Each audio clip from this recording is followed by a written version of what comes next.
Hello everyone. I think that आपका chemistry का paper आज का अच्छा गया होगा।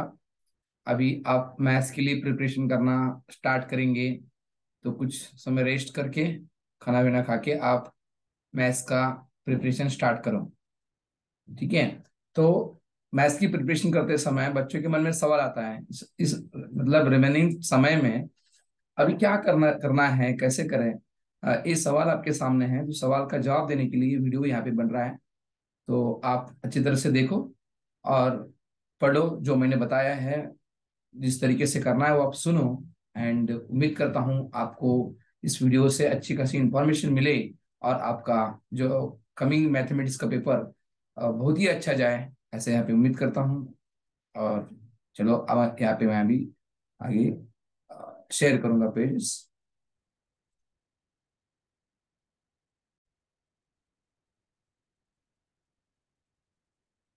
चलो बेटा, देखो, first topic is mathematical logic.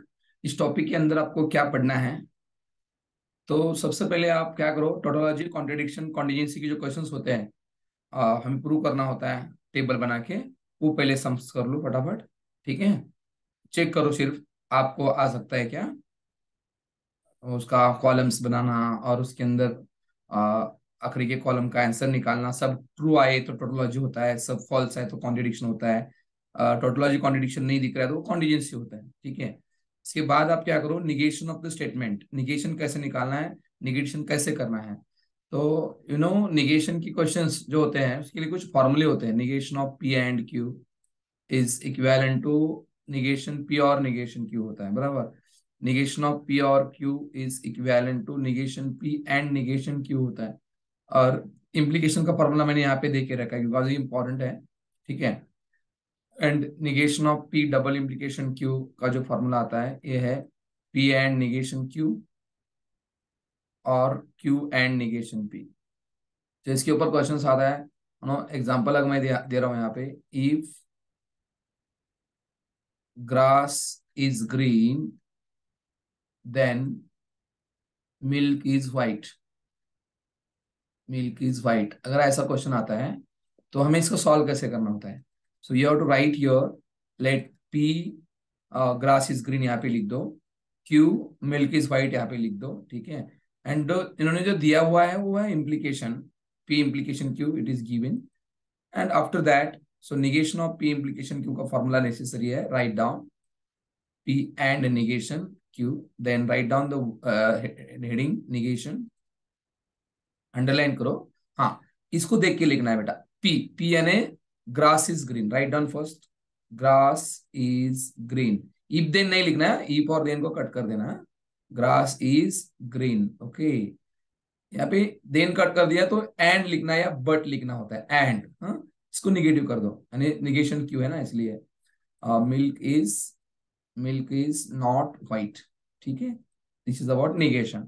बाद में ड्यूअल, ड्यूअल में ध्यान में रखो बेटा, ड्यूअल में कैसा है, गिवन स्टेटमेंट में एंड आया, और आया, टी आया, एफ आया, सी आया, स्मॉल टी आया, तो आपका जो आंसर है ड्यूअल अंडरलाइन करके आप लिखने वाले हैं। तो ये ध्यान में रखो, आपको क्या करना है यहाँ पे, एंड की जगह पे और कर लेना है, और की जगह पे एंड कर लेना है, टी की जगह पे फॉल्स करना है, फॉल्स की जगह पे ट्रू करना है।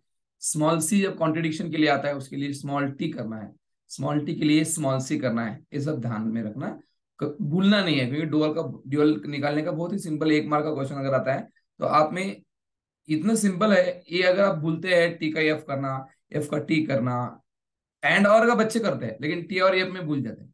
हाँ, तो ये भूलना नहीं है, आपको सब ध्यान में रखना है और करना है, 1 मार्क आपको मिल जाएगा। समझ में आया? This is about dual. इसके बाद आता है लॉजिकल इक्विवेलेंस। ये लॉजिकल इक्विवेलेंस के 2 टाइप के क्वेश्चन होते हैं, एक लॉ से होता है और एक टेबल से।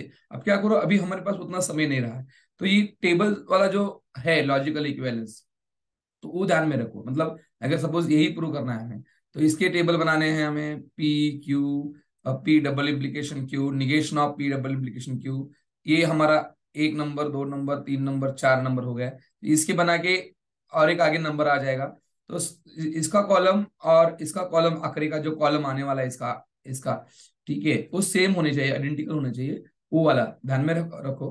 क्वांटिफाइड स्टेटमेंट, क्वांटिफाइड स्टेटमेंट में क्वेश्चन कैसे आते हैं पता है? क्वांटिमेटिक स्टेटमेंट में जो क्वेश्चन आते हैं उसमें देखो, ट्रूथ ट्रू है क्या फॉल्स है ऐसा पूछा जाता है, find the truth value of like, ठीक है, वो क्वेश्चंस आ जाते हैं। तो वो कैसे होते हैं देखो जरा प्लीज, ट्रू और फॉल्स के क्वेश्चंस आ जाते हैं। मतलब ट्रूथ वाली लिखना, मानो हमारे पास एक सेट है 1 2 3 4 5, ठीक है, इन्होंने देयर एग्जिस्ट का यूज किया, there exist x belongs to A and one is one, there is x belongs to A and x is square number, perfect square number, perfect square number. तो देखो there exist आया, तो उसमें से कोई तो एक स्क्वायर नंबर होना चाहिए, कम से कम एक, एक है, दो है हमारे पास, इसका मतलब ये ट्रू हो गया। समझा, इतना ही लिखना होता है। For all x belongs to A such that x is prime. अभी देखो इसमें प्राइम कौन कौन है, हाँ है, एक प्राइम है, दो प्राइम है, और सब प्राइम नहीं है। सब प्राइम अगर होंगे तो चार प्राइम नहीं है, पांच प्राइम है, एक प्राइम नहीं है, दो और तीन और पांच प्राइम है, तो सब नहीं है, इसका मतलब ये फॉल्स है। अगर सब होते तो यहाँ पे ट्रू आता, इधर एक भी नहीं होता तो दिए इसी समय पर फॉल्स आता है। ये समझ में आया। और आखिरी बात रही हमारी कौन सी, ड्रॉ द सर्किट की। सर्किट में अब ध्यान में रखो, अगर मुझे इसका सर्किट ड्रॉ करना है, पी एंड क्यू और आर का सर्किट ड्रॉ करना है, तो देखो इधर एंड आया है, इधर और आया है, तो हमें लिखना होता है S1 B P और S2 B Q, और P denoted by S1, Q denoted by S2, ऐसा फुल्ली लिखो। And after that circuit draw करना स्टार्ट कर दो। P यानी फर्स्ट हमने P के लिए यानी S1 के लिए एक स्विच बनाया, और देन हमें और आया है, तो जब भी और आता है तो ब्रांच बनाना है ऐसी, इधर ऊपर एक और नीचे एक, ऐसा स्विच बना दो। देखो बेटा और आया ना, और आया तो पैरेलल कॉम्बिनेशन होता है, एंड आया तो सीरीज कॉम्बिनेशन होता है। चलो यहाँ पे हम बैटरी ज्वाइन कर देते हैं ऐसी, ठीक है, और यहाँ पे बल्ब लगाते हैं, बराबर है कि नहीं। हाँ, तो नाम देना भूलना नहीं, हम करते हैं लेकिन नाम देना भूलते हैं। नाम देना भूलना नहीं, ये S1 है, ये S2 है, ये S3 है। कभी निगेशन आया बेटा तो डैश कर देना। This is about mathematic logic. Best luck. ये 8 मार्क का टॉपिक आपके लिए ये बेहतरीन टॉपिक है आपके, आपको इस टॉपिक के सब मार्क्स लेने हैं, ध्यान में रखो। Best luck. हम आगे बढ़ते हैं next.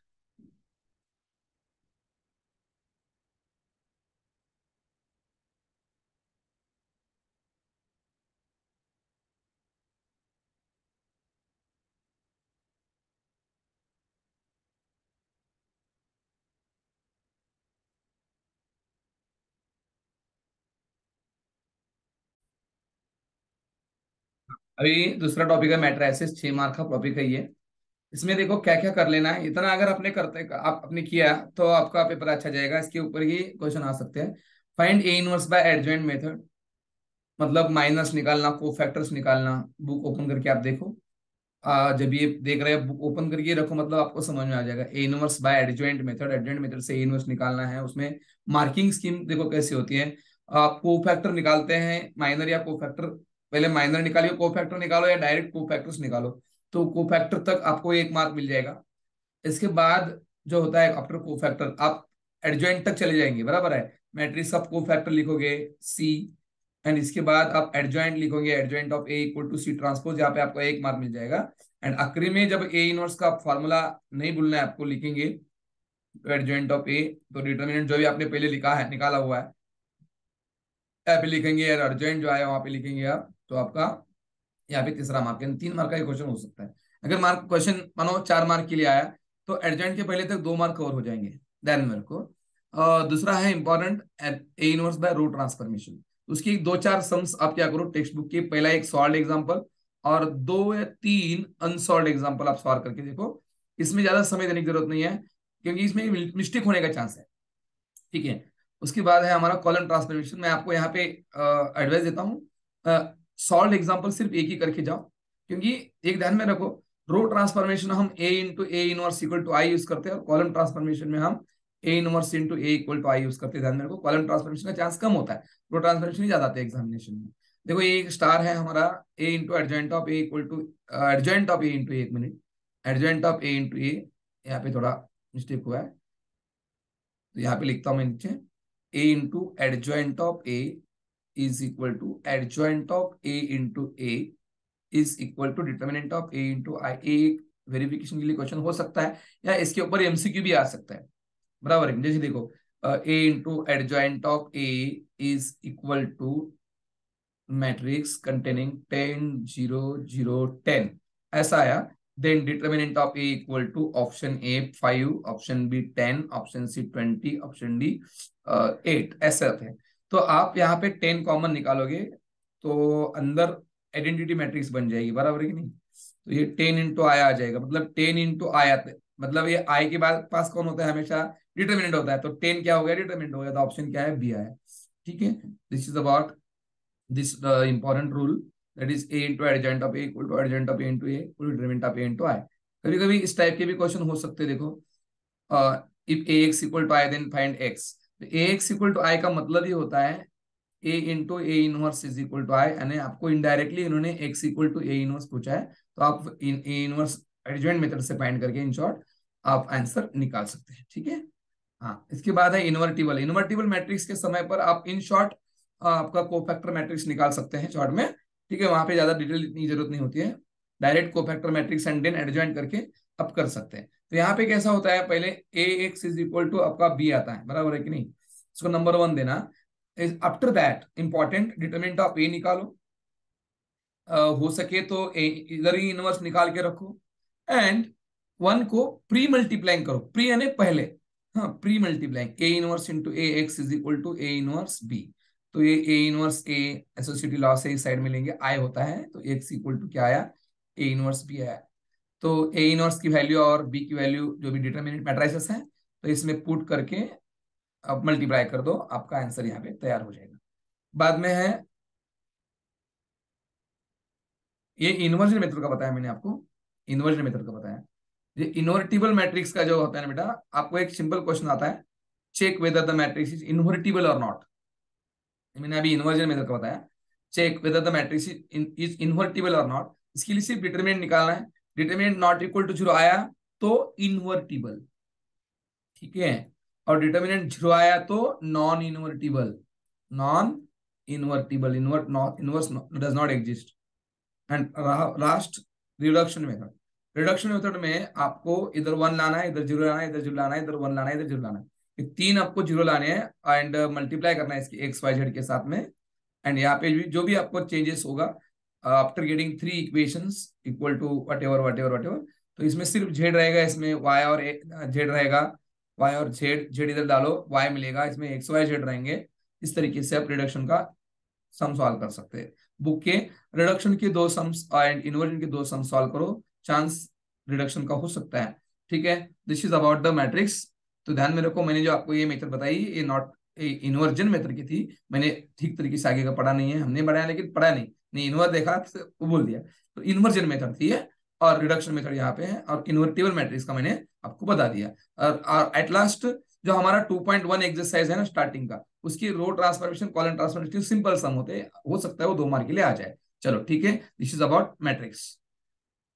After the matrix the topic is the next topic, you know, that is trigonometry. देखो आपके सामने ट्रिगोनोमेट्री आ गया। After this we have trigonometry. Trigonometry में हमें क्या क्या करना है, 10 मार्क का ये बड़ा टॉपिक है, लेकिन मैंने आपको शॉर्ट करके दिया है, आप मतलब डरने की कोई जरूरत नहीं है। ट्रिग्नोमेट्री के अंदर 3 theorem, sine rule, cosine rule and projection rule है। तो पहले मैं बताता हूँ, ये 3 रूल्स आप एक बार लिख लो, चेक करो कैन यू राइट और नॉट। ये हाथ के मार्क्स होते हैं, या फिर कोई आपको एग्जामिनेशन में कोई सोचने की जरूरत नहीं होती है, डायरेक्टली ये साइन रूल आता है, तो पता होना चाहिए भाई साइन रूल कैसा होता है। A upon sine A is equal to B upon sine B is equal to C upon sine C is equal to R, इस तरीके से साइन रूल आता है, तो ये आपको पता होना बहुत। तो साइन रूल, प्रोजेक्शन रूल और कोसाइन रूल, इन तीनों रूल्स को पहले लिखो, ठीक है। हाँ, आफ्टर दिस इसमें जो सबसे इंपॉर्टेंट क्वेश्चन होता है, find the principal solution, find the principal solution, ठीक है। सेकंड होता है general solution, general solution. Third one होता है पोलार, कार्टेशियन। ये मेन पार्ट स्टार्टिंग का फर्स्ट एक्सरसाइज के अंदर नहीं, ये फर्स्ट एक्सरसाइज में होता है। यहाँ से स्टिक एक्सरसाइज है, एक्सरसाइज आती है। पोलर के साथ में आता है sine rule, cosine rule and projection rule के सम्स। ठीक है, तो ये मैंने आपको ये पेज नंबर दिए हैं, आप फटाफट ओपन करके टिक कर लो और वीडियो के बाद आप इन्हें सॉल्व करके देख लो। तो पेज नंबर 67 का थर्ड और फोर्थ सम आपको करना है। पेज नंबर 70 का example 2, page number 74 example 9, page number 75 example 10, page number 76 example 1 example 2, page number 78 example 1, page number 79 example 2 example 3, page number 80 example 7, page number 82 example 9, page number 85 example 1। इतने example करने के लिए देखो 1 2 3 4 5 6 7 8 9 10 11 12 13 13 Pfizer 65, मतलब 1 घंटा लग सकता है, 1 घंटा या मतलब 1 आवर एंड 20 मिनट्स तक लग सकता है, ध्यान में रखो अगर आपने स्लो भी किया तो। एक्सरसाइज 3.2 के मैंने दिए हैं 4 number, 6 number, 8 number, 12 number. Page number 97 पर है एग्जाम्पल 1, 98 पर एग्जाम्पल 2, 101 पर एग्जाम्पल 7, पेज नंबर 103 पर एग्जाम्पल क्वेश्चन नंबर 3 के 1 to 3। ये ऐसे इतने क्वेश्चन अगर आप मिनिमम सॉल्व कर सकते हैं ना, तो आपका अच्छा खासा कॉन्फिडेंस मिल सकता है। एंड थ्योरम कोसाइन रूल या साइन रूल आने का चांस है। ठीक है, तो वो थ्योरम भी अगर आपको 3 या 4 मार्क के लिए, 3 मार्क के लिए आया, तो रिमेनिंग 7 मार्क के एमसीक्यू भी, एमसीक्यू और 2 मार्क के क्वेश्चन ऐसे 3 मार्क का, 2 मार्क का एमसीक्यू, ये पकड़ के आपके ये क्वेश्चंस में से कवर हो जाएगा। इसलिए इतने क्वेश्चंस आप ट्रिग्नोमेट्री के कर लो। ठीक है, चलो आगे बढ़ते हैं।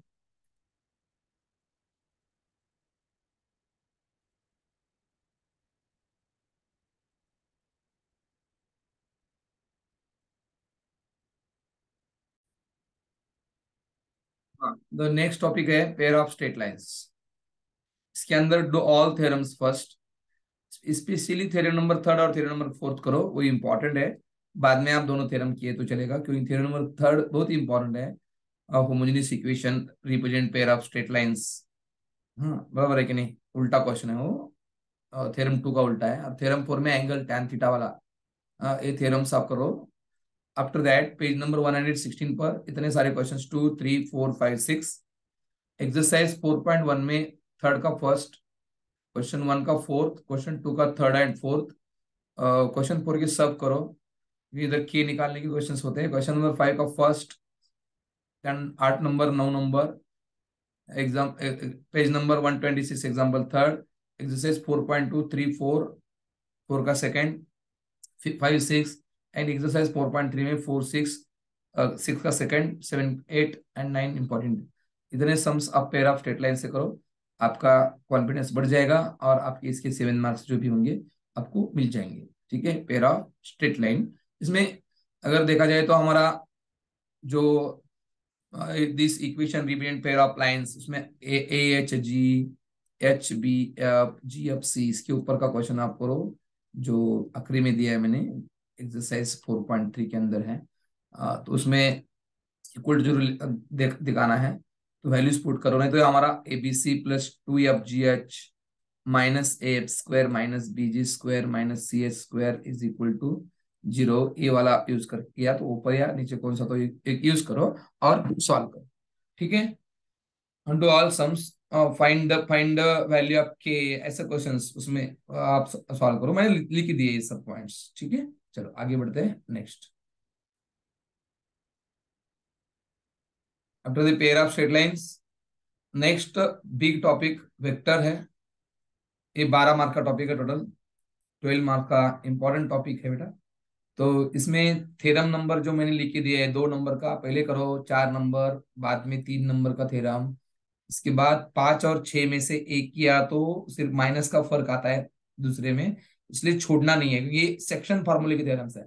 और ये अपना पैरेललोपाइप का और टेट्राहेड्रॉन के वॉल्यूम के ऊपर थ्योरम है। ये 7 नंबर का किया तो 8 नंबर का आ जाता है, सिर्फ 1/3 और 1/2 का फर्क आता है, यानी 1/6 का फर्क आता है।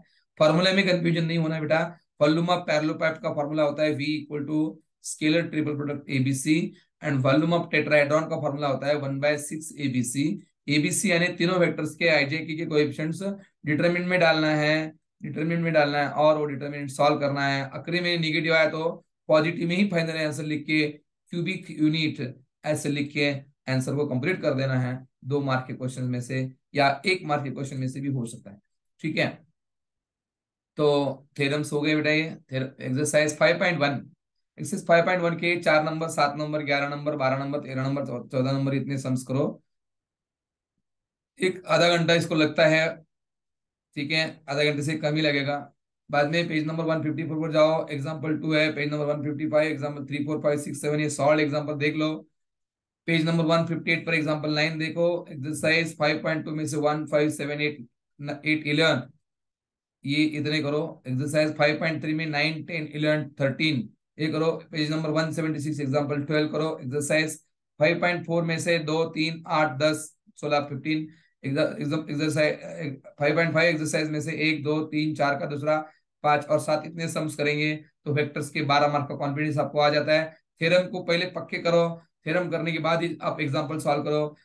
एक्सरसाइज की एग्जाम्पल सॉल्व करते समय अगर दिक्कत आई तो आपको रेगुलर टीचर ने पढ़ाया हुआ है बुक ओपन करो, ठीक है, या डाइजेस्ट, आपने डाइजेस्ट में से पढ़ाई करने वाले बच्चे होंगे कोई तो डाइजेस्ट ओपन करो, वट एवर, ठीक है।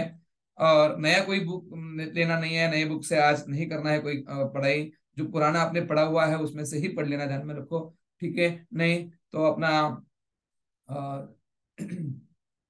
ये जो टेक्स्ट बुक होता है, टेक्स्ट बुक की सॉल्व एग्जांपल से ही आप अंदाजा लगा सकते हैं अनसॉल्व का। ये हो गया है वेक्टर, वेक्टर के बारे में। वेक्टर में स्पेशली मैं आपको ये सलाह देता हूँ बेटा, आपको पहले डॉट प्रोडक्ट निकालने आना चाहिए। A bar equal to 2i plus 2j plus 3k अगर है, तो बी बार इक्वल टू अगर i plus 2j plus 4k है, तो डॉट प्रोडक्ट कैसे निकालते हैं, ए बार डॉट बी बार कैसे निकालते हैं देखिए। सीधा पहला वेक्टर लिख दो, दूसरा वेक्टर लिख दो, डॉट अंदर रख दो। अभी मैं इधर से बताता हूँ, 2 1 2, 2 into 1 plus 2 into 2 plus 3 into 4, ऐसे करके 2 1 2 plus 4 plus 12, like this we can solve it, getting us answer 18 a bar dot b bar। और you know that if a bar dot b bar 0 आ रहा है तो वेक्टर्स परपेंडिकुलर होते हैं, ये ध्यान में रखना। क्रॉस प्रोडक्ट निकालना है, क्रॉस प्रोडक्ट 0 आता है तो वेक्टर्स पैरेलल या कोलिनियर होते हैं। तो क्रॉस प्रोडक्ट कैसे निकालना है, अगर मेरे पास दो वेक्टर्स है तो दो वेक्टर्स का क्रॉस प्रोडक्ट यानी डिटर्मिनेंट फर्स्ट रो आई जे के, सेकंड रो में आई जे के कोएफिशिएंट्स, यहाँ पे कोई भी 2 3 1 होगा, 1 2 1 1 2 1 होगा, तो सॉल्व करके ए बार क्रॉस बी बार आप निकाल सकते हैं, ठीक है। कॉस थीटा के लिए डॉट प्रोडक्ट का यूज होता है, A bar dot B bar equal to magnitude of A bar magnitude of B bar. और साइन थीटा के लिए क्रॉस प्रोडक्ट का यूज होता है, A bar cross B bar की magnitude, magnitude of A bar magnitude of B bar. ये दोनों में आपको ध्यान में रखना है रिलेशन रिलेटिवली, ठीक है, कंफ्यूज होने की कोई बात नहीं है। और यहाँ पे मैंने आपको क्वेश्चंस दिए हैं एक्सरसाइज 5.1 के 4 7 11 12 13 14, ठीक है, इतने सारे। पेज नंबर 154 से अभी मैंने बता दिया था आप लोगों को, ये इतने सम सब कर लो, वेक्टर्स की पूरे 12 मार्क्स आपको मिल जाएंगे।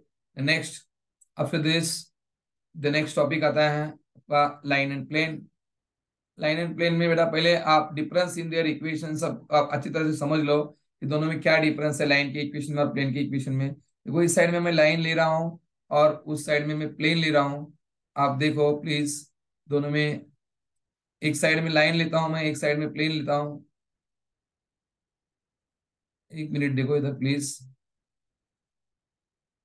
इस साइड में प्लेन लेता हूं मैं, हाँ। दोनों में क्या फर्क है देखिए बेटा, लाइन का इक्वेशन होता है इस स्टाइल में, R bar equal to A bar plus lambda B bar. और प्लेन का इक्वेशन इस स्टाइल में होता है, डॉट आता है उसके अंदर, ए बार डॉट एन बार। इसमें जो ए बार होता है वो पॉइंट होता है, इसमें भी ए बार पॉइंट होता है। इसमें जो बी बार है ना, बी बार वो पैरेलल वेक्टर होता है, क्या होता है, पैरेलल वेक्टर। इसमें जो एन बार होता है ना वो परपेंडिकुलर वेक्टर होता है, प्लीज ध्यान देना। हाँ, दोनों में ये फर्क है, इतना सिंपल सा फर्क है। आप उसके सब फॉर्मूले ध्यान में रखो, गिवन डेटा के हिसाब से होने वाले, इसकी भी सब फॉर्मूले आप रिवाइज करो, please please please revise all the फॉर्मूले। कंपेरेटिवली दोनों फॉर्मूले सामने रखो और दोनों लिखो दो पेज पर और कंपेयर करो। Don't be confuse, don't be confuse, separate करो या बाद में मिक्स करो। ब्रिज दोनों का एक बना के भी आप कर लो, क्योंकि मेरे बच्चों का प्लेन और लाइन के इक्वेशन निकालते समय कंफ्यूजन होता है, प्लेन का है तो लाइन में कर रहे हैं, लाइन का है तो प्लेन में कर रहे हैं, ये ध्यान में रखना बेटा। और चलो आगे हम कौन से क्वेश्चन आपने करना चाहिए लिख के मैंने दिया है। 6.1 से 1 2 4 6 और 9 इतने सम्स करके छोड़ दो। पेज नंबर 200 में उसी पेज पर है, एक्सरसाइज के पेज आई एक ही पेज पर है, 11 नंबर का क्वेश्चन है वो आप कर लो। वहां पे डिस्टेंस दिया हुआ है और पॉइंट निकालना है। Page number 206 solve example number 18 करो, इंपॉर्टेंट है एग्जांपल। दिस है 6.2 है 145 8 इंपॉर्टेंट क्वेश्चन, 8 नंबर का इंपॉर्टेंट क्वेश्चन दिया मैंने यहाँ पे। एग्जाम्पल एक्सरसाइज 6.3 में से 1, 2, 5, 9 में से 4 और 11 नंबर का क्वेश्चन। एक्सरसाइज 6.4 में से 1, 2, 4, 5, ये 2 एक्सरसाइज प्लेन के हैं, 2 एक्सरसाइज लाइन के हैं, अच्छी तरह से पढ़ाई करो। ठीक है, मैंने कोई भी टॉपिक का मिसलेनियस का क्वेश्चन नहीं दिया है। जो टॉप वाले बच्चे हैं, टॉपर वाले बच्चे हैं, तो उन्होंने ये सब करने के बाद मिसलेनियस को भी देखना पड़ता है। मिसलेनियस भी अब देखो, अब तक अगर मिसलेनियस का कोई आपका रहा है, टॉपर वाले बच्चों के लिए बोल रहा हूं मैं, तो उन्होंने मिसलेनियस के हर सम सॉल्व करने हैं। एंड अगर डाउट आता है तो आप पूछ सकते हैं, नंबर आपके पास है, आप पूछ सकते हैं, व्हाट्सएप पर क्वेश्चन पूछ सकते हैं। मैं रात तक आपके लिए हूँ, you can ask me any question. ठीक है, तो मैं आपको उसका आंसर दे सकता हूँ। टॉपर वाले बच्चे के लिए मिसलेनियस एक्सरसाइज का कोई भी क्वेश्चन अगर आपको नहीं आ रहा है तो चलो ठीक है, हम आगे बढ़ते हैं बेटा। नेक्स्ट, उसके बाद आता है एलपीपी। एलपीपी तो आपको मुझे बताने की भी जरूरत नहीं है, क्या करना है सबको पता है। ठीक है, देखो एलपीपी में, लीनियर प्रोग्रामिंग प्रॉब्लम में एक्सरसाइज 7.4 का पेज नंबर 241 में आपको कर लेना है क्वेश्चन 1, क्वेश्चन 2, क्वेश्चन 4, क्वेश्चन 6 और क्वेश्चन 8। इतने एलपीपी के आप 5 सम सॉल्व करो। 35 या एक घंटा लगेगा, 45 मिनट या 1 घंटा तक जा सकता है इसका, उतना जाने दो, उतना करो। पेज नंबर 244 यानी मिसलेनियस का 7 और 8 यहाँ पे मैंने मिसलेनियस जानबूझकर दिया है, हो सकता है वर्ड प्रॉब्लम आ जाए, इसलिए वर्ड प्रॉब्लम के ऊपर आप सॉल्व कर दो, वर्ड प्रॉब्लम के क्वेश्चंस। एंड बिफोर दिस आप थोड़ा देख सकते हैं 7.2, 7.1, 7.3 में से 7.3 देखने की जरूरत है, 1 और 2 का सिंपल क्वेश्चंस आप देख सकते हैं। ठीक है, this is about maths 1। And maths 1 की पढ़ाई आप कल सुबह तक खत्म कर सकते हो। And after that maths 2 start करना है, सुबह सुबह मैं मैथ्स 2 का भी वीडियो भेज देता हूँ। ठीक है, चलो, best luck for your study. I think that आपने अभी थोड़ा रेस्ट किया होगा और कुछ बच्चे पहुंचे होंगे, दूर सेंटर होगा तो थोड़ा रेस्ट कर दो और ये वीडियो देखो। और फिर भी कोई दिक्कत या प्रॉब्लम आता है तो मुझे आप कांटेक्ट कर सकते हैं। चलो, best best luck, best wishes for examination and for study. चलो, बाय बाय।